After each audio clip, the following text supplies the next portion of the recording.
ရွှေရင်ကျော်ခိုင်းတော်ကျုပ်အဘဘိုးတော်ဟန်နဲ့တောင်မော်တရေကြီးလွန်ခဲ့တဲ့နှစ်ပေါင်း90ဝန်းကျင်တုန်းကရန်ကုန်ကျောင်းမြောင်းမြို့နယ်မှာရှိတဲ့အိမ်အိမ်မှာအသက်50ခန့်ရှိတဲ့အမျိုးသားတဦးနေထိုင်ခဲ့ပါတယ်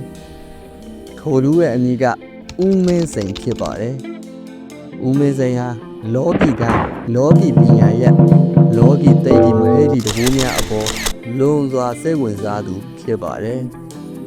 ဒီနေ့မှာအမည်ပေါ်ရဲ့မသိတဲ့လောကီကိုင်းတစ်ခုရဲ့ဂိုင်းဆရာကြီးတယောက်ကဦးမင်းစိန်ရဲ့မိတ်ဆွေတဦးနဲ့အတူဦးမင်းစိန်တို့အိမ်ကိုရောက်လာခဲ့လေတယ်။အိမ်တို့ရောက်လာပြီးဦးမင်းစိန်ကိုလောကီပညာရဲ့များသင်ကြားပေးလေတယ်။ဂိုင်းပညာပေးခြင်းအာနာအပ်ပေးခြင်းများကိုအစဉ်လာတိုင်းပြုပြီးတဲ့နောက်မှာတော့ခမရအခုရလိုက်တဲ့ဂိုင်းပညာဟာနယ်နယ်ရရမှတ်နေတာခမရဖျားရှိခိုးတဲ့အခါကျုပ်တို့ဂိုင်းကအကြီးအကဲဆရာတော်တွေကိုတားလိုက်ရင်မြမာမင်းကြီးကြွလာလိုက်မယ်မြမာကြီးစောက်ရှောက်တဲ့ဂိုင်းကြာဟုပြောလေရာဦးမင်းစိန်မှာလွန်စွာအားရကျေးနဲ့သွားလေတယ်ပညာပေးတဲ့ဆရာကြီးပြန်သွားပြီးတဲ့နောက်ညဦးပိုင်းအရောက်မှာတော့ဦးမင်းစိန်ကဂိုင်းဆရာကြီးမှားထားတဲ့အတိုင်းဖျားရှိခိုးလေတယ်ဖျားရှိခိုးပြီးတဲ့နောက်ထိုဂိုင်းရဲ့အကြီးအမှုများကိုပင့်ဖိတ်လိုက်ရာဂိုင်းဆရာကြီးအပ်ပေးခဲ့တဲ့ဂိုင်းဆောင်မြမာကြီးဆိုသူကဦးမင်းစိန်ရဲ့ခန္ဓာကိုယ်ထဲကိုဝင်ရောက်ပူကဲ့ရကြွလာလေတယ်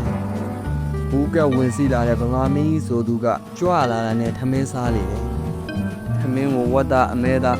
အစားရှိတဲ့ဟင်းတို့နဲ့အားရပွားရစားတော့လေရှိပါတယ်။ဝတ်သားအမဲသားအစင်းနဲ့မရှိရင်အနီးနားမှာရှိတဲ့ဆိုင်တစ်ဆိုင်မှာတွားဝယ်ခိုင်းနေတယ်။ဦးမင်းစိန်ရဲ့ဇနီးကတွားရောက်ဝယ်ယူကဝင်းပူးနေတဲ့မြမာမင်းကြီးဆိုသူကိုကတ်ရနေတယ်။ပင်ကိုအားဖြင့်ဦးမင်းစိန်ရဲ့ခန္ဓာကိုယ်ဟာတောင့်တောင့်တင်းတင်းလူတစ်ယောက်ဖြစ်ပါတယ်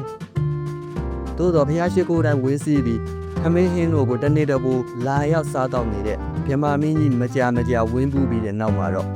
ဦးမင်းစိန်ရဲ့ခန္ဓာကိုယ်ဟာတနေ့တခြားပိန်းလာလေတယ်။အသားရည်တို့ပါမွဲချောက်ဖြစ်လာခဲ့လေတယ်။တရက်ပြီးတရက်တိတိတာတာမူပြက်လာခြင်းကိုအကဲခတ်မိတဲ့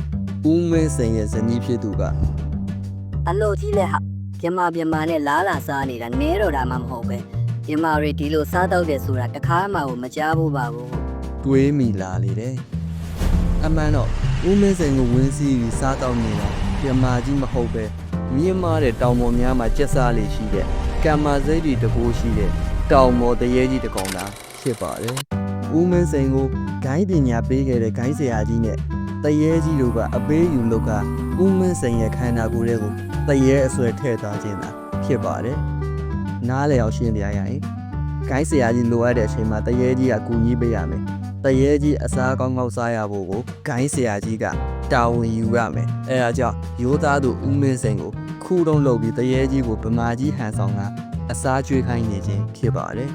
။ကိုချင်းနေများကိုရိတ်စားမိလာတဲ့ဦးမင်းစိန်ရဲ့ဇနီးဖြစ်သူကပယောဂဆရာများကိုပင့်ဖိတ်ကုသခဲ့ပါတယ်။လာရောက်ကုသသူပယောဂဆရာများမှာအိမ်ဝရောက်ထားတဲ့တရေကြီးကဦးမင်းစိန်ရဲ့ခန္ဓာကိုယ်ထဲကိုဝင်ရောက်ပူးကပ်ပြီး၅ပေခန့်ရှိတဲ့တစ်သားကြောင့်လည်းလိုက်ရိုက်လေရာပယောဂဆရာများမှာအသက်လူပြီးပြေးကြရပါတယ်။ကုသဖို့မစိုးနဲ့အိမ်ရိတ်တောင်နေလို့မရအောင်ဖြစ်နေပါတယ်။သို့နဲ့ရွှေရင်ကျော်ပညာနဲ့ပယောဂကုသရာမှာနာမည်ကြီးနေတဲ့ဒိုင်းကျုပ်ဆရာကြီးဆရာဟန်ခေါ်ဘိုးတော်ဟန်စီတို့လာရောက်ပင့်ဆောင်လေတယ်။ဘိုးတော်ဟန်ကအခြားဆရာများလို့ဘူးမသိပါမသိပင့်နာနဲ့ချက်ချင်းလိုက်ကူတဲ့ဆရာမျိုးမဟုတ်ပါဘူး။လာရောက်ပင့်ဆောင်သူဦးမင်းစိန်ရဲ့ဇနီးကိုအရင်ဆုံးစမ်းသပ်စစ်ဆေးလေတယ်။ဦးမင်းစိန်ရဲ့ဇနီးမှာပယောဂအတိုင်းများမတွေ့ရှိရပါ။တို့နဲ့လူနာဖြစ်သူဦးမင်းစိန်နဲ့အိမ်ချမ်းမြေမိစ္ဆာအတိုင်းများကိုဦးမင်းစိန်ရဲ့ဇနီးခြေထောက်တို့တွဲယူစစ်လိုက်ရာခြေထောက်နှစ်ချောင်းကကျန်းမြင်နဲ့ခွာမရအောင်ကတ်နေလေတယ်။တရေအစွမ်းမှန်တည်သွားတဲ့အဘဘိုးတော်ဟန်ကဦးမင်းစိန်ရဲ့ဇနီးကိုအကျိုးအကြောင်းများရှင်းပြကကုသလိုစိတ်ရှိမရှိမေးမြန်းလေတယ်။ထိုအခါဦးမင်းစိန်ရဲ့ဇနီးကအဘဘိုးတော်ဟန်ကိုကြည့်လျက်လာကူတဲ့ဆရာတိုင်းတော့တစ်သားကြောင့်နဲ့အရိုက်ခံရလို့အလူအရက်ခွက်ပြေးကြတာပါပဲဆရာရဲ့ဆရာအောင်ဖြစ်ပါမလားရှင်အာနာတော်လေတံမျိုးနဲ့မေးရှာလေတယ်။ထိုအခါအဘဘိုးတော်ဟန်ကထိုမျိုးသမီးကိုတေချာအကဲခတ်လိုက်ပြီးတဲ့နောက်ဟေ့ဒီမဲ့တေချာကြည့်တာတို့ပညာဟာဘလို့မိစ္ဆာမျိုးမှာမော်ကြည့်လို့မရတဲ့ပညာကွဘယ်လိုပေယောဂမျိုးဖြစ်နေပါစေမနိုင်မရှိဘူးပျောက်အောင်ကုနိုင်တဲ့ပညာပဲ ငွေ900ရရင်မိတ်ယောက်ျားဝေဒနာကိုပျောက်အောင်ကုမယ်ဟုခက်ပြက်ပြက်ပြောလိုက်လေတယ်ငွေတန်မိုးကြီးတဲ့ထိုခေတ်ထိုကားမျိုးမှာလူနာရှင်ကတတ်နိုင်သူဖြစ်တာကြောင့်ကုသကြီးကိုထိုက်တန်နဲ့တောင်းလိုက်ရှိဖြစ်လေတယ်ငွေမဲ့ရမဟုတ်ပဲပညာကိုတန်မိုးထားသည့်အပြင်ပညာရဲ့တန်မိုးကိုသိစေလိုတော့ကြောင့်ဖြစ်ပါတယ်ထိုတောင်ပေါ်တရေအစွဲကိုကုသမည်ဆိုပါကဝဲ9ပွဲထိုး၍ဝေ900ပူဇော်ရမည်လို့တောင်းနေတယ်အထိုင်းလန်းဆရာဆိုတာကစင်းရဲနန်းပါသူကိုခမင်းကျွေးကအလကားကုသပေးနေဖြစ်တော့လဲချမ်းသာကြွယ်ဝသူများဖြစ်ပါက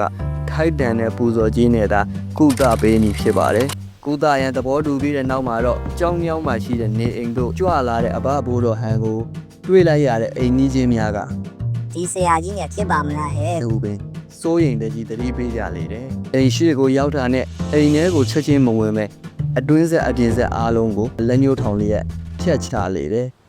မိစ္ဆာအတိုင်းများကိုချုပ်ထားရဲ့အမိတ်ပြန်လေတယ်ထို့သောပြုလုပ်ပြီးအိမ်ထဲကိုဝင်လိုက်တဲ့အခါမှာတော့ကျန်းလာပါတယ်ဆိုတဲ့တောင်ပေါ်တရေကြီးကတုံညာလှုပ်လို့မရတော့ဘူးအဘဘိုးတော်ဟန်ကပွဲ9ပွဲထိုးပြီးတဲ့နောက်မှာတော့ဘာမှလည်းမင်းတို့ပြမကြီးခေါ်စမ်းပါအောင်ကွာဟူပြောလိုက်ရာဦးမင်းစိန်ကအခန်းထဲမှာကုတ်ချောင်းချောင်းနဲ့ထွက်လာလေတယ်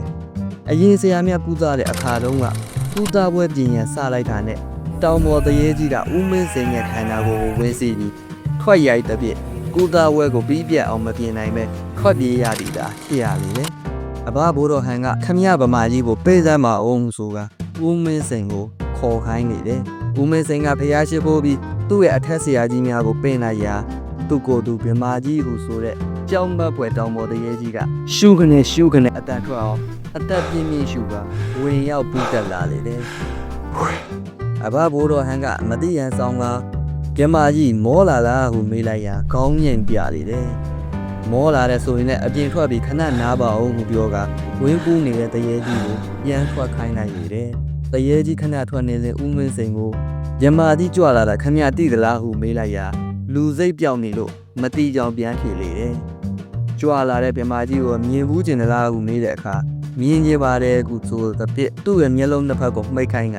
အဘဘိုးတော်ဟန်မှဦးမင်းစိန်ရဲ့နှစ်ဖူးကိုလက်ညှိုးနဲ့ထောက်၍မြင်သေးဟုအမိတ်ပေးကအမြင်တက်ဖွင့်ပေးလေတယ်ထိုအခါဦးမင်းစိန်ရဲ့မျက်လုံးထဲမှာအစွဲငေါငေါထွက်ခါအမွေးအမိန်များနဲ့လွန်စွာကြောက်စရာကောင်းတဲ့တောင်ပေါ်တရေကြီးကိုမြင်ရလေတယ်မထိမတ်တဲ့ရုပ်အသွင်မြင်ကိုမြင်လိုက်ရတဲ့ဦးမင်းစိန်မှာလွန်စွာထိတ်လန့်သွားလေတယ်လွန်စွာကြောက်ရွံ့နေပြီဖြစ်တဲ့ဦးမင်းစိန်ကိုအဘဘိုးတော်ဟန်မှခမရဘာမှမကြောက်နဲ့ကျုပ်တာဝန်ယူတယ်ဟုဆိုပြီးတဲ့နောက်ကဲအခုမျက်စိထဲမှာမြင်နေရတဲ့တရေကောင်ကြီးဟာခမရစီကိုဝေးပူးပြီးပမာကြီးအပြစ်ဟန်ဆောင်ပြီးထမင်းနဲ့အမဲသာလားစားနေလို့ဟုတ်မဟုတ်မေးကြည့်စမ်းပါအောင်ဟုပြောလိုက်ရမေးခိုင်းလိုက်ရာတရေကြီးမှဟုတ်မှန်ကြောင်ကောင်းရင်ပြစီကိုဦးမင်းစိန်ရဲ့အာယုန်ထဲမှာမြင်ရလေတယ်ဦးမင်းစိန်ကအဘဘိုးတော်ဟန်ရဲ့ခြေတော်ကိုအားဘိုးတကြီးနဲ့စုပ်ကိုင်တာဆရာကြီးကျွန်တော်ကိုကဲပါအောင်ဟုအထိတ်တလန့်နဲ့တောင်းပန်လေတယ်ထို့နောက်မှာတော့အဘဘိုးတော်ဟန်ကအောက်လက်ဇက်ကိုဖျက်ပေးခြင်းဖြင့်ဦးမင်းစိန်မှာဆွဲကန်နေတဲ့တရေအစွဲကိုကုသပေးခဲ့လေတော့တယ်ဦးမင်းစိန်မှာရွှေကြောအိဆာတရမထိတိစေပညာကိုခံယူခွင့်ပြုပါရဲ့တောင်းပန်တစ်ဖြစ်အဘဘိုးတော်ဟန်မှပညာပါပေးအပ်ခဲ့လေတော့တယ်ထို့သောကုသမှုခံယူကရွှေကြောပညာခံယူပြီးတဲ့အချိန်မှစပြီးအစားကျုကတဲ့တောင်ပေါ်တရေကြီးကိုအရေးအယောင်မျှပဲမတွေ့ရတော့ပဲအထက်ပါပူတော့ကအဖေကြီးဦးမြခင်မိန့်ကြားခဲ့တဲ့ရွှေကြောအိဆာတရမထိတိစေကိုင်းကျုပ်အဘဘိုးတော်ဟန်နဲ့တောင်ပေါ်တရေအစွဲကူတုံးကိုကျွန်တော်ရဲ့ဆရာတူဖြစ်တဲ့ဆရာကြီးဦးအောင်ကျော်ခေါ်ဆရာနှက်စီရေးသားထားတဲ့စာစုထဲမှာပြန်လဲကောင်းလို့တင်ပြထားခြင်းဖြစ်ပါတယ်အဆုံးထိကြည့်ရှုပေးကြတဲ့အတွက်ရွှေဆရာမလှိုက်လိုက်လဲကျေးဇူးတင်အပ်ပါတယ်ခင်ဗျာအားလုံးပဲမင်္ဂလာရှိသောနေ့ရက်လေးဖြစ်ကြပါ